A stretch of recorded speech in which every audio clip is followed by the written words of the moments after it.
Okay, let's go. Hello, everyone, and happy last day of November. Thank you so much for joining us. Tatiana here, coming to you live from Bloomington, Indiana. It's a beautifully warmer day. We hit some 20-degree Fahrenheit temperatures earlier this week, so nothing to savor there for sure. I am so excited to bring this topic to you this month in the LinkedIn Live, and even more excited about our guest. The newsletter that we came up with in November was talking about the power of savoring, taking the time, taking a breath, and celebrating positive experiences. But because our lives are so busy and crazy, sometimes we don't take the time to do that. And today I have invited my very dear friend, Gemma Lee Roberts, to talk about how we should build a habit of doing this, and how we should definitely make it something that we constantly are mindful of. Before I introduce Gemma, let me tell you a little bit about what we will be doing today. You want to be sure, and as I do my product placement of the tumbler that goes with the newsletter, Stronger, which, by the way, was named by Gemma Lee Roberts. She's our godmother. But if you put into the comments #Stronger, we're going to do a drawing at the end of our live and be able to send you one to your home. We also will answer as many questions as we can. But if we don't get to your questions, we'll go back into the feed and answer them specifically. You'll see some things that are reminding you of our newsletters or of Gemma's book and everything else. And if you don't see them on the platform, you will see them very soon after the live is finished. So let me get started. Dr. Fred Bryant, professor emeritus at Loyola University in Chicago, said that savoring is being mindful and engaged and aware of your feelings during positive events. Today is a very positive event for me because I get a chance to go full circle and introduce my dear friend, LinkedIn instructor, author, and amazing chartered psychologist, smarty girl, PhD, Gemma Lee Roberts. Can we bring her into the mix? Because I feel like I'm talking you up, and it's so good to see you, my friend.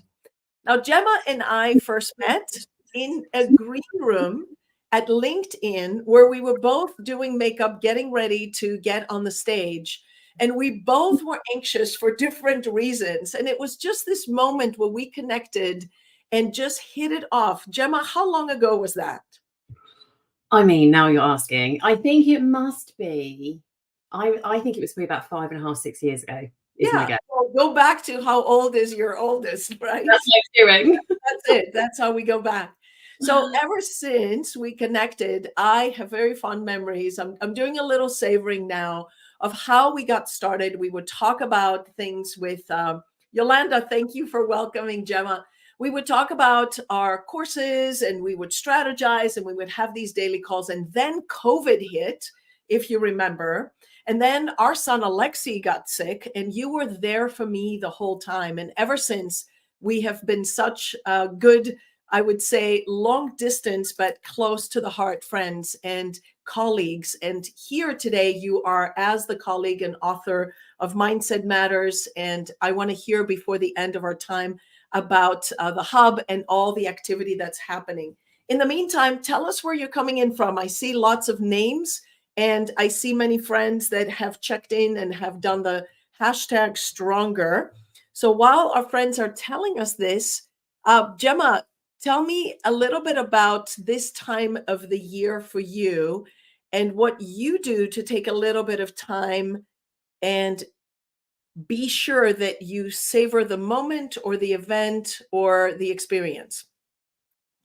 And I think it's quite apt this time of year as well, because we're coming in the UK, we're coming up to, we're everywhere, anyone that celebrates Christmas, but it's quite big in the UK. We're coming up to the holidays, and we're getting to the end of term at school. I've got 2 little children at school. And I think for me, like from the 1st of December, it's quite a tradition that we put our Christmas tree up, and we, there's advent calendar stuff, and the kids put a decoration on the Christmas tree every day. So we've got some traditions coming. And sometimes I find it quite overwhelming, because I feel like there's lots to do. These things that I've implemented, all these lovely new traditions for my 2 little girls, yes, become things I then need to get set up. So we're kind of running around today trying to get all that ready.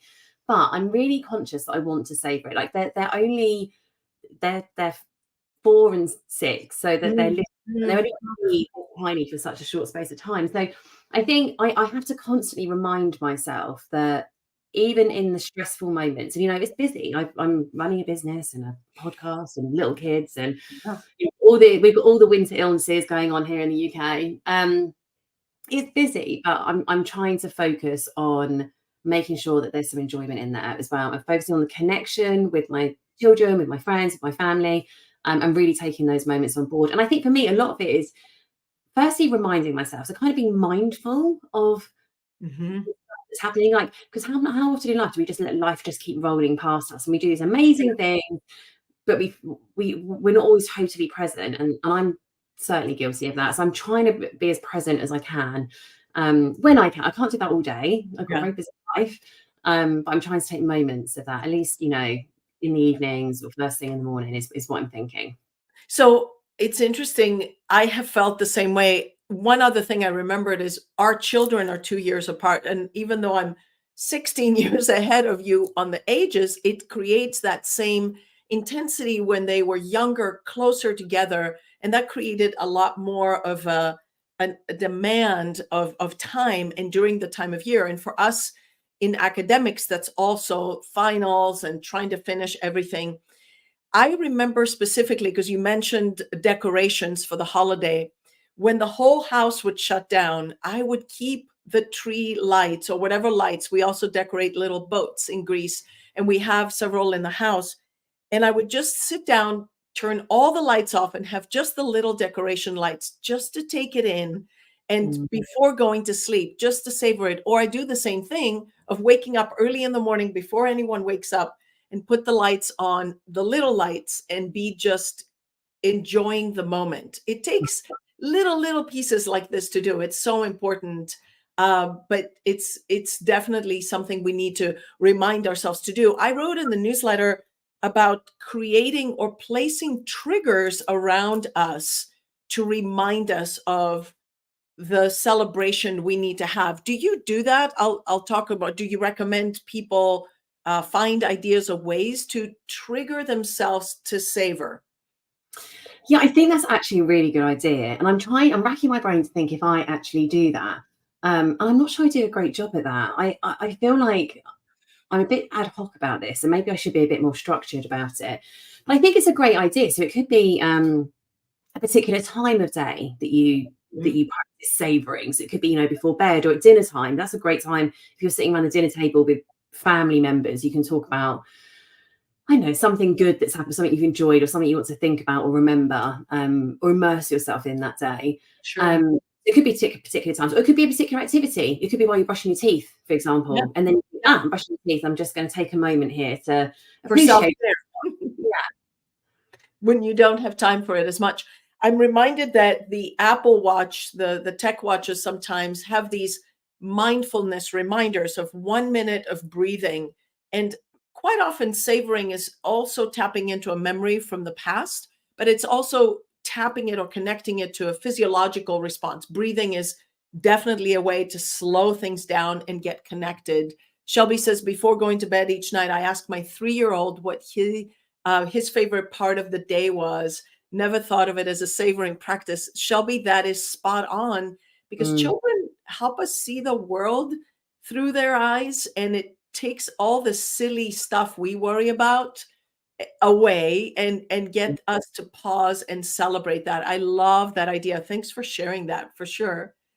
Um, I was looking through your book, a little product placement, and if you haven't seen Mindset Matters, this is a book that I must say Gemma cranked out, and it was before your dissertation. You It's at defended the same time. So I had to pause. I was in the middle of finishing my doctorate. I had to pause writing up my thesis to write the book the and then go book. back Yes, to finishing off I the thesis. remember that. I remember that. And I would be the first one to say, you have not savored this enough because it was so much work and it's so wonderful. And every chapter has theory and then it has practical activities. But I opened it and looked at the gratitude exercise that I think, in a way, savoring is taking a step back and remembering a very positive moment, an accomplishment, oh my gosh, look how far I have come, and forcefully doing that. The trigger may be a picture, or maybe an item that you wear, or something you have in your surroundings. Even for me, savoring, sometimes it's the bubble bath that I use when I take a bath to remind me of good times. It's sort of the aroma brings back good feeling Mhm. memories. But it's taking the time of not maybe having the little guy Jasper tell you what his favorite part of the day is, but using what you recommend in the gratitude exercise. Would you say gratitude is part of savoring? I 100% would. And I'd add something to that as well that I've been thinking about lately. Gratitude, I think, is a huge part of savoring, because you can't savor something that you don't appreciate, that you're not Appreciate. grateful for. So Hmm. they go hand in hand. Hmm. But something I've been doing quite a lot recently, actually, I think I've been doing it naturally kind of in the past, but I've been consciously doing it more recently. It comes from a Stoic idea. So one of the guests on my podcast is a Stoicism expert, a guy called Mm. Liam B. Irvine. He's got a brilliant book called The Stoic Challenge. And we were talking about the Stoics had this idea. So ancient Greek philosophers had this idea of, they were kind of like the preeminent psychologists of their time, that we can savor something, or to like force ourselves to savor something or appreciate something. We have to, it can be helpful. We don't have to, it can be helpful to imagine what life would be like without that. This is also Mm.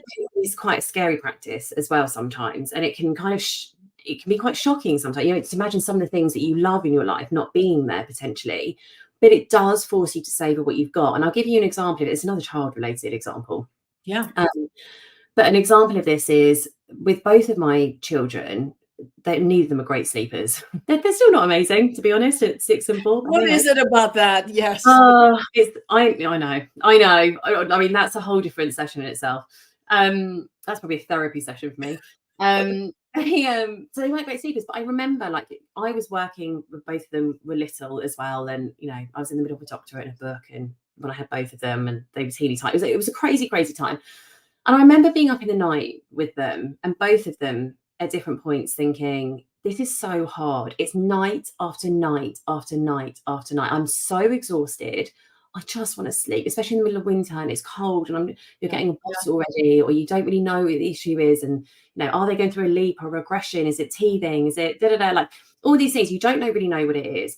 And I used to very frequently think to myself, one day these babies are going to be at university, they're not going to be at home, and all I'm going to wish for, or they're going to be traveling the world, or they're going to be living somewhere else not near me, and all I will wish for is those nights in the middle of the night where I Yeah. could get up and see them and spend a moment alone where it's just So us, true.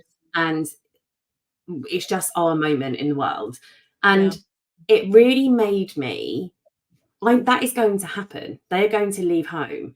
And it really made me really, by thinking about what it's going to be like one day when I can't do that with them, it made me appreciate the moment at the time, which in all honesty was actually quite difficult a lot of the time. You know, when it is relentless night after night, Yeah. that is difficult. You're getting up and you're working, and you know, I've got a baby and a toddler to look after as well, and all of that stuff. But it forced me to savor that moment.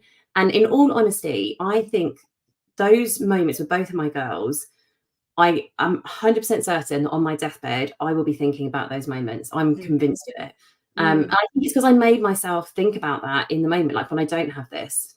Yeah, we do the same since the kids are older, and we went through the same sort of torture treatment every night, not knowing what is it or when is it going to end. That's another thing. Mm, When it does end and they're off and they don't need you anymore, I kind of do this backwards of looking through photo albums. I'm very big about actually printing pictures and putting them in albums, because the kids like to go back when they come for the holidays, and they have all these memories that connect to that. It's a way of savoring, but for me, reverse it and say, I'm so proud of where they are now, and look how little they were. It's a little nostalgic, it's a little sad, but in a way, it is savoring. So, for all of us who are listening in today, think of what are parts or people in your life that you mm, can look back and see where you are now, and look back and say, wow, we've come such a long way, and how much you can appreciate that. It's just wonderful, and it's wonderful to have those reminders all the time. I want to pull up what one of our learners, Bill, said. Awards tend to hide in the dust bunnies in our day to day. That's so true. Awards or ribbons or any of the swag that we get that sometimes mean a lot to us. I have the ugliest award from, I can't remember. It was a triathlon that I did when I got finished with doing triathlons, and I actually got an award, and it was the ugliest insignia, and it's still sitting by my dresser because to me it was something that was something I didn't think I could accomplish. So anyway, cheers to the awards, collecting bunnies, dust bunnies, take them off and go from there. And Taiwo says, growing up in Africa, I had a tradition of gazing at the stars with my parents at night and enjoying the various sky and cloud formations. I really enjoyed that part of my childhood. That's And lovely. Taiwo also, hashtag stronger. So you get in for the drawing for a tumbler. Thank you for sharing that. What a wonderfully plugged in way of savoring and experiencing something like that with parents. So Gemma and I challenge all of you to think of what are traditions or what are habits, savoring habits that you can establish, or maybe you already do them, that you want to write them down, you want to note them so you don't lose them, that you can make them part of your tradition, and you can definitely go back and do them again.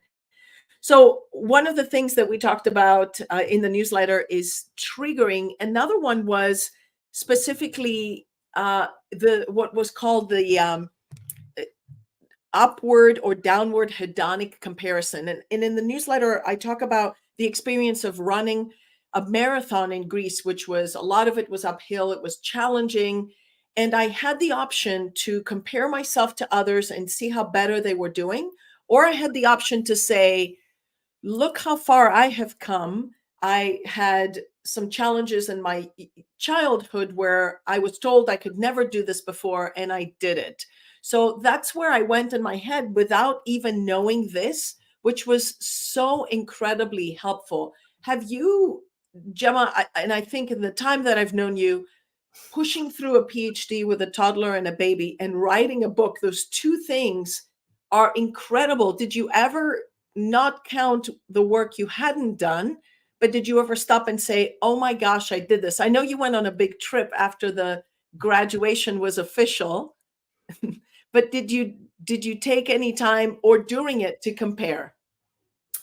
Yeah, I mean, in all honesty, I don't think I'm great at savoring achievements. I'm kind of like move on because I always know what's coming next. So I'm always Mhm. getting on to that next thing.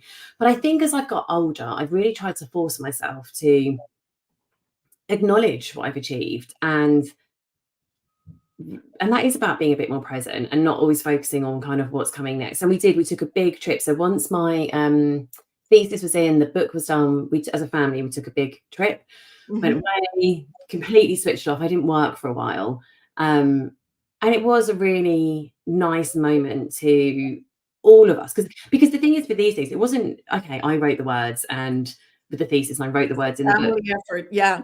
Effort. Like my children they didn't see me as much as they were used to. I was getting up really early in the morning and trying to write before they were up.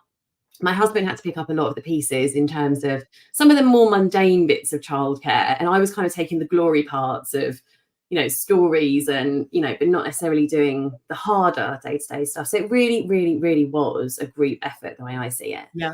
And we did take a moment to savor that, and I think even since then, so there was I have a newsletter and link. Well, I do have a newsletter and LinkedIn Learning. It turned into a book, and now it's turned into a podcast, and it's turning into this Mindset Matters hub. Yeah. And we've literally just launched, and there's been lots of hiccups, and we as you'd expect, it's a journey. None that we have seen. Good, that's what I like to hear. But I'm very honest about these things. But I do remember just before we launched, saying to Jake, and maybe this is like savoring at the wrong moment, but this was my moment of savoring. I remember saying that, because I work with my husband as well, Jake. So we were both launching this and saying we should be really proud of, like, we haven't even launched it yet, but we should be really proud of where we are and what we've achieved Yes. and what we're Yes. creating. And our lives are probably going to change a bit following this. So I think we should just take a moment to take a breath, appreciate where we are, check in, like, just reflect, and savor, Yeah. basically. And that was a really lovely moment. Actually, that moment was probably lovelier and more enjoyable than the actual launch, if that makes sense. I love it. What a great story. Do you think that, and I fall into this, I'm trying to become more aware of this, but does it help to have friends that do this for you? Yeah, I think so. And I've got some really great people around me, who, like, yourself included in this, by the way, Mhm. really point out, like, really Champion. champion me and point out some of the amazing things that are happening, because I can't always see it when I'm in Yeah. it. Like, Yeah. I Yeah. sometimes, it's not, it's quite easy to see if it's you pass a driving test or you pass an exam. Sometimes those things are easier to notice. So I'm really lucky about that. And also, I think I surround myself with people who take moments to appreciate these things as well, and check in and be present as well. And I really do think some of that rubs off on me, and helps me to do more of that as well. Do you Absolutely. find It it's like you're driving and someone needs to say, "Hey, pause for a minute. Look in the back view that? mirror. Look how far you've come, or look how much you have accomplished." I love that. Shelby, we were talking about upward and downward comparison, and I want to go back to this a little. She says, "How do you help not living in the past when you're trying to recall good times, like not getting stuck where in the past, but appreciating them?" And I say to this, Shelby, there's nothing wrong about living or appreciating the past, because quite often you finish with an activity or an experience and you're on to the next thing. As Gemma said, it's okay to take a pause and compare or appreciate or just think about it. You can write down and do a reflection journal, appreciation journal. I'm looking for a journal. In fact, I ordered one where you can write your appreciation moments, but keep track of it by day and by year so you can go back and see that versus it has the specific dates. I'm anxious to get it started just because of thinking of that. So I don't think looking back in the past is a bad thing. And that's where the photo albums for our family come in as well. So we've talked a little bit about triggers or putting things around you or on you or having things that can remind you, and also either having people to help you and compare kind of how long you've come. In the workplace, Dr. Bryant talks about that comparison, the hedonic comparison upward, looking at people that are doing something better. Do you think that's anxiety provoking? Tap into a little bit more of what the Mindset Matters tools Yeah. are. And I do want to talk about the hub in a bit and let our learners learn more about it. But do you think that comparing ourselves to someone that may be doing something better is a good thing at times? Well, as with anything to do with psychology or mindset, it depends on your perspective, and it depends what you're doing with that information. So I think we can probably all think of times where we've compared ourselves to someone who might be 10 steps ahead of us or 2 steps ahead of us. And that's been a really uncomfortable process because we feel inadequate, or we experience imposter syndrome, for example, because we're not Mhm, where mhm. they are. And that's not a good place to be. That can be damaging for us Yeah. psychologically. However, it can also be quite motivating sometimes to look at someone who has done something or achieved something and think about what you can actually learn from them. And I think the difference here is your mindset. So, are you using a growth mindset where you're thinking, okay, I can learn, I can develop, I can learn Sure. new things, I can keep progressing in my career, I can um, find ways to do similar things to the way that person has done it? Or have you got a bit of a fixed mindset where you're feeling like you're stuck where you are, or you're never going to be the one that's going to be able to achieve that? So I Mhm. do think it all comes down to perspective, is how Yeah. you view the situation. And if you find yourself in this negative cycle of comparison, which in all honesty, I think we all experience at one point or Sure. another. I Yeah. still experience that. My mind can still go there. But it's about knowing that and being aware of that.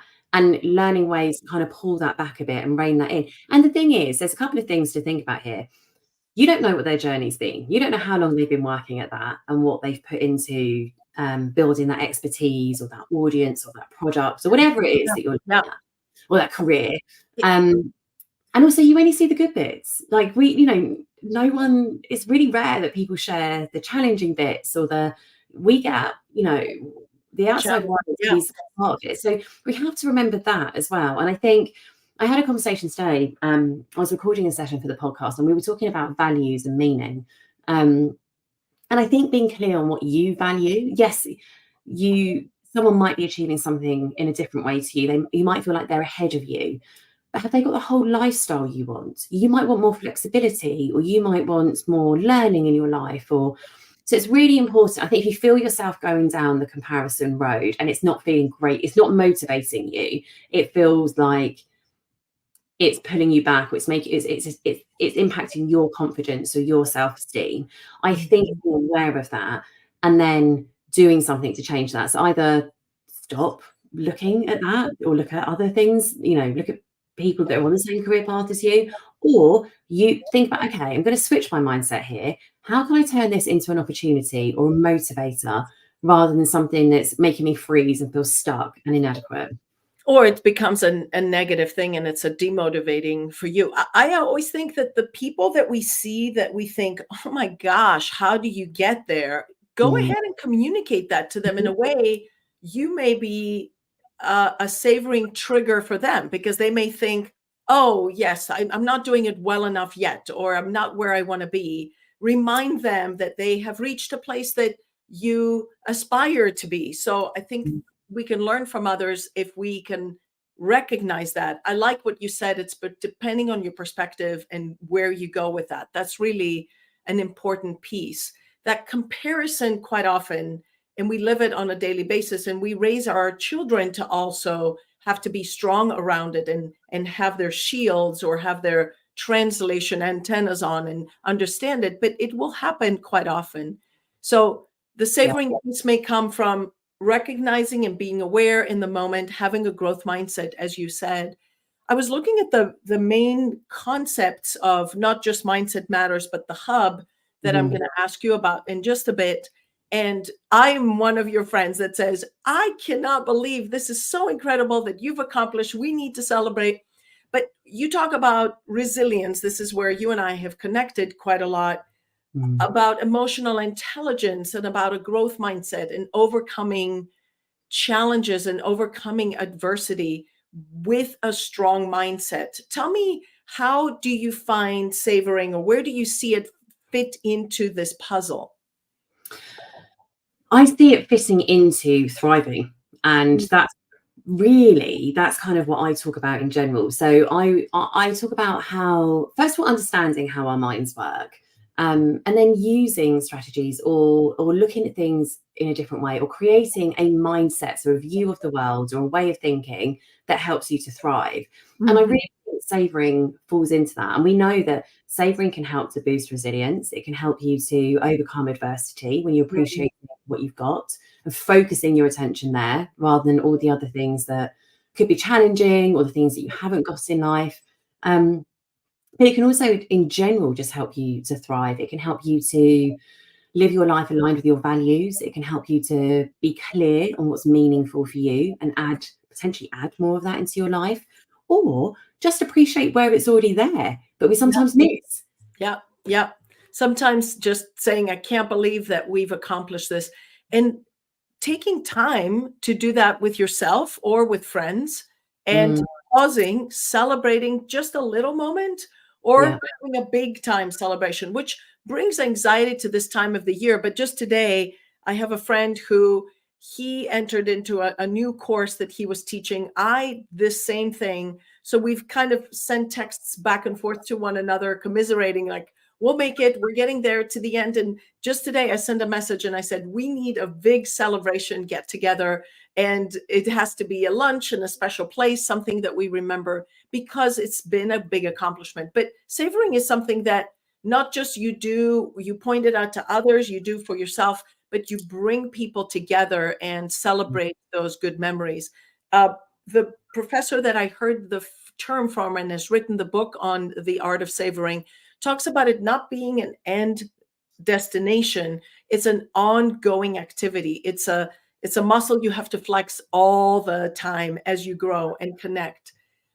Bill makes a comment about cake, that his a bakery item that his wife would bring home and let it rest until it and complete its transportation visually and sense of a baked item takes over the house. So in this case, I can imagine kids wanting to dig their hands into it, and I love the vision of that. But it brings me to the one point that uh, Dr. Brian talks about with savoring, and I wrote in the newsletter of waiting or withholding the celebration or the reflection or the savoring so that it could have even more of an impact. So tell me, does that make sense for you, or the I would say the art of being strategic? And I'll tell you one thing that I am going to do this semester. Do you ever hold back and think, when this crazy time ends, I'm going to put this little celebration or reflection to celebrate at the end? Do you do that? Yeah, all the time. I'm really good, really weirdly, and we don't know where it comes from. I'm really good at delayed gratification. I Yeah. don't know why. I don't know where it's come from. It's obviously part of my personality. And I actually really enjoy it. I really enjoy working hard towards something Uh-huh. and it finally happening. Like I don't enjoy the challenges when I'm in them. But weirdly, I kind of enjoy the process of that. And I always look forward to that end point where I'm going to be able to celebrate. And I know I've Yeah. worked hard, I've achieved something, I've overcome adversity. I mean, I don't enjoy it when I'm in the middle of it. Like, you know, but then maybe that's because I understand the process of resilience. Maybe it's because that's my research topic. I know that the more challenges we face, the stronger we become, Yeah. or the more growth that goes on for us. So yeah, I love that idea of kind of celebrating at some point. So do you open your birthday presents at the end of the day, or do you wait for the little celebration moment, not in the first thing? Yeah, I'm happy to wait. I'm happy to be the last one to open my Christmas presents. Yeah, I quite enjoy the process of waiting. Like I enjoy Yeah. knowing it's coming, I think. It makes Um, it more special. it does Absolutely. make it more special, which is a So weird, I think it's quite weird, but yeah. So I was telling you, I have taught a very challenging course this semester that was completely new to me. Talk about discomfort, getting comfortable with being uncomfortable. And during the Thanksgiving break, some of our students are asked to write notes and letters. And I've had these in my mailbox. I'm not opening them until next week, this time when the semester is officially, the teaching courses are over. I want to savor it because it's been intense enough. And to me, it has meant a lot. And knowing that there are positive words that would give me strength and energy and motivation to keep going is an example of that delayed gratification. So I don't know if any of our learners tend to do the same and you have other ideas. It could be something that you do on a regular basis in your day work, or when you come back from work, or it's in the office. So it's definitely something I recommend. That delayed gratification intensifies the savoring. Yeah, I agree. I love that example. I look forward to hearing what's in these I know. letters. Well, we'll see. We'll see. Do we teach the younger generation around us about this? I think this is so important because with technology anymore, we're so used to getting what we want right away, or needing that motivation, that we've lost patience of just sitting in the discomfort for a while, or not being able to celebrate that, waiting a little more. How do we teach the younger generations around us to savor? What do you suggest? I think we just have to be mindful of it, that it's something that's really important. You know, we live in a world that is really fast. We can access information quickly. Even children can. You know, my kids know how to work a device and what Yes, programs they want be to watch. careful. And they don't Mhm.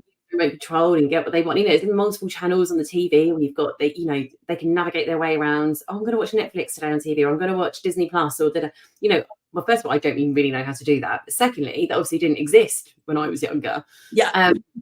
So I think it's being intentional about it. If you think it's something that's important, and I do, you know, in our house, and I'm quite big on not rushing presents at Christmas, for example, or birthdays even.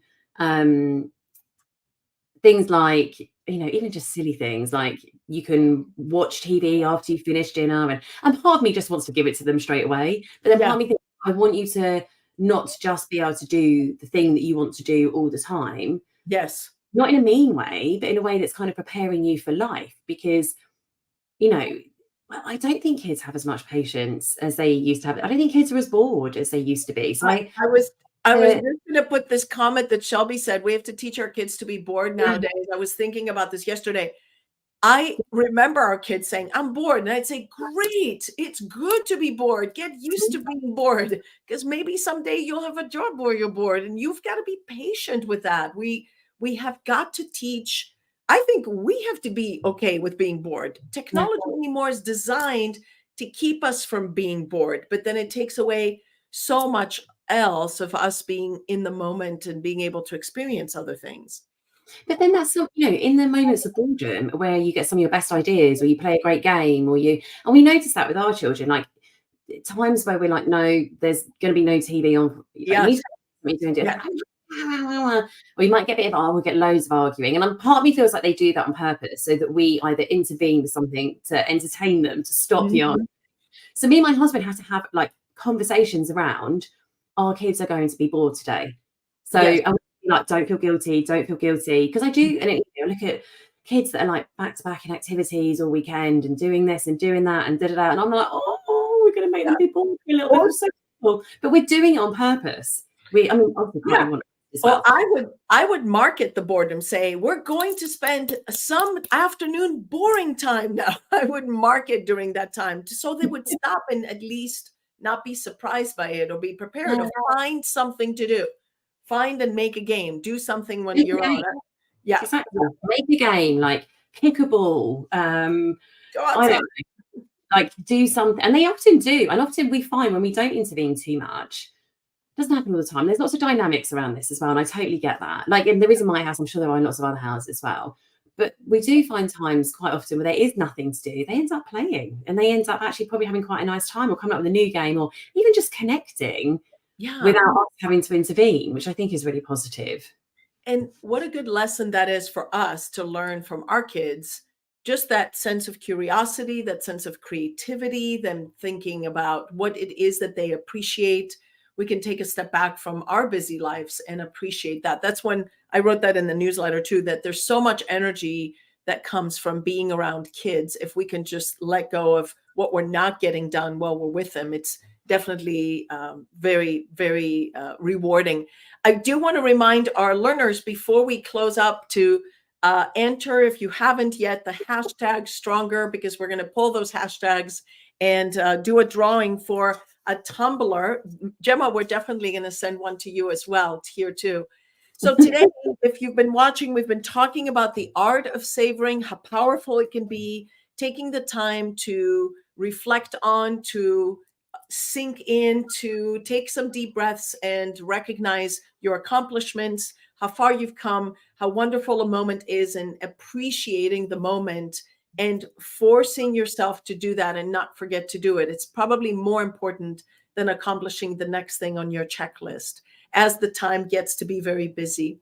So I would like our learners, if you have some questions as you're coming in for Gemma and I, drop them into the discussion here. Gemma, while we're doing this and while they're dropping in questions, your trajectory is you started writing a newsletter probably soon after you and I met 5 or 6 years ago, is Mhm. over 500,000 subscribers. This is incredible. Mm. And I have seen you grow that into the book, more courses. I've listened to 3 of the podcasts on the hub right now. I think there's the next one that you mentioned that I've got to figure out to get notices when they drop. But tell us about, you've created a community of learning, of connecting, of engaging, many more than just what the newsletter was. Tell us about the hub. Oh gosh, it's been a journey for sure. So the newsletter went a bit wild in COVID. It started just before, well, just as we went into lockdown. Yeah. And the whole point is to help give people information to help them thrive in life, whatever challenges are there. So it's practical tips and advice. And that grew into a book. And now that's kind of grown into this idea of the Mindset Matters Hub, Mhm. which really is an extension. So people that enjoy reading the newsletter and are taking on that advice, it could be things like how to build resilience or build a growth mindset, or navigate uncertainty. These kind of big, heavy sometimes Yeah. psychology topics. I'm breaking them down to make them really accessible. So it's all evidence-based, but accessible and for real life People. people like Yeah. me, I'm a real life person living this stuff as well. Yeah. And in the hub, we've also launched a podcast at the same time. Yeah. So the podcast in the hub, but that's also on Spotify and Apple. Yeah. I don't even know how that works. Anyhow, wherever people get their podcasts. You're Um, legit, as we say, legit. You're everywhere. Yeah. And that's really cool because that's conversations with people who either have a perspective on thriving or overcoming challenges. So, Benita Norris, the youngest British female to climb Everest, or Johnny Wilkinson, who won the World Cup for England 20 years ago, kicked a ball. Rugby player. I heard that. Yeah. Huge in the UK. Mhm. And then we go through to people like William B. Irvine, who I mentioned earlier, who's like a stoicism expert. I was speaking to another resilience expert today for the podcast. So it's kind of bringing together perspectives around how we can thrive in life. And then in the hub, we've got the podcast, we've got courses on things like optimism and emotional intelligence. And Are the courses like LinkedIn courses? How long are they? And is they there? are like LinkedIn learning courses, but they're shorter. So my whole thing is really we've got half an hour, if we're lucky, to learn something. And they're all strategy based. Like, here are the things you can go and do. So here's how it works. But really what we all want is to make a change or to figure out how to apply that. So these are the things to go and do and apply it.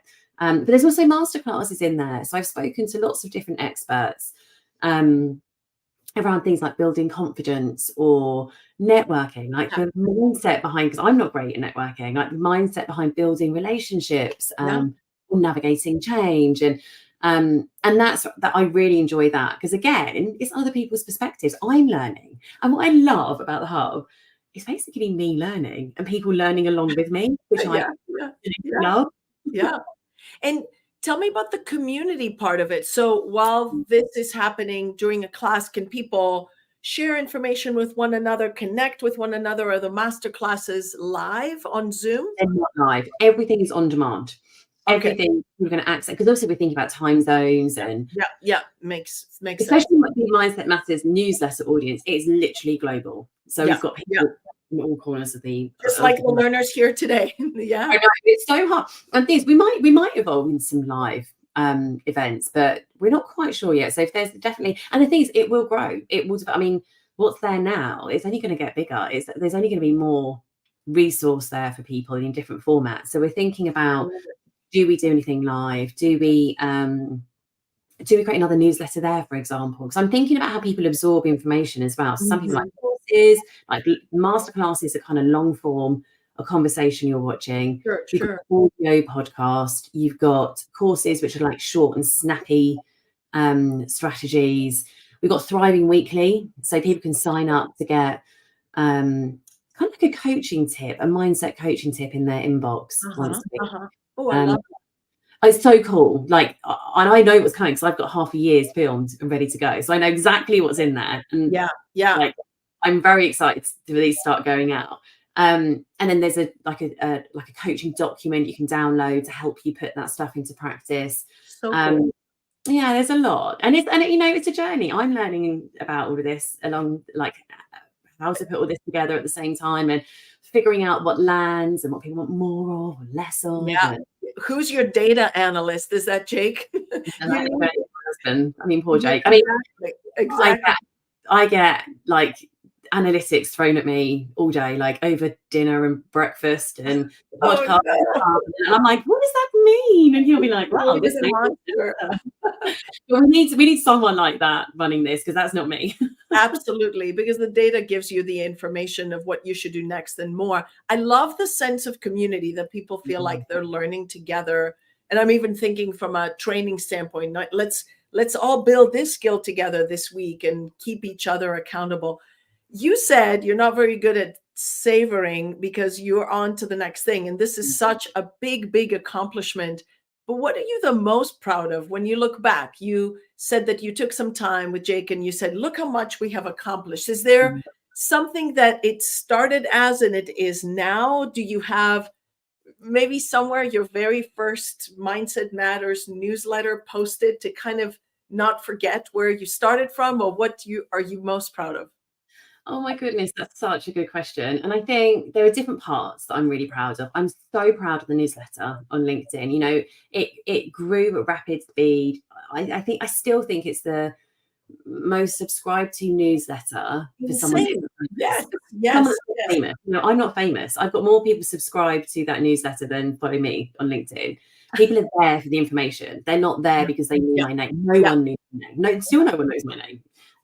So I'm super proud of that. And the engagement that, especially when we were going through quite challenging times in COVID, and it's, you know, it was free information, it was evidence-based, it was something I was really proud of. I think because that kind of started this whole Mindset Matters, which, by the way, I didn't choose a business called Mindset Matters. I just named a newsletter. I was like, oh, that's quite a cool name. And that kind of reflects, and it's just kind of grown into an actual business now. Yeah. I think I'm proud of, and I think the next thing I'm really proud of is the hub and the podcast, because my goodness, they have been so hard to get off the ground. So hard. And we are not out of the woods yet in terms of having this process down at all. But I feel really passionately about people, wherever they are in the world, wherever they are income wise, or, you know, whatever their circumstances are, being able to access really good information about how their brains work, how they can take control of their mindset. Because I think back to different points in my life where I needed a bit of guidance. I couldn't afford a coach. I couldn't, you know, I wasn't getting sent on leadership programs in organizations, which I still do some of. Sure. Like and there's nowhere to go where you could get good information that might start you thinking differently or look at the world differently. Apart from reading books, I've read tons and tons of books over the years. And I want people to be able to access. There's tons of free stuff on there. But there's also the subscription part as well, which is so affordable. It's like $10 a month. It's not expensive. And what do people get for a subscription? Oh, so they can access to courses, the different new course every month, a new masterclass every month. They get they get that kind of podcast series before it goes live. Ah. They get downloadable like workbooks and coaching programs to kind of work through. Honestly, there's tons I love it. in there. You have a place where you can have a structured way of having your little appreciation notes. Do you have a way to collect what it does for people? Because I think that's what's going to give you more energy to keep doing it. I do have a folder where I've had messages on LinkedIn that I've kind of got snapshots of things from there, like about the newsletter or about my LinkedIn learning courses. But I do think maybe that's Good something idea to make it into a folder. Okay, I'm making notes. I should do that. Yeah. And things I don't always see because things LinkedIn's grown a lot for me. I have someone that helps me with that as well now, so I don't always see all the messages now on LinkedIn, but I still hopefully see most of the ones that I know. if you know what I mean. But I think maybe we should do something in the hub, you know, around, I don't know, some kind of appreciation or Well, what?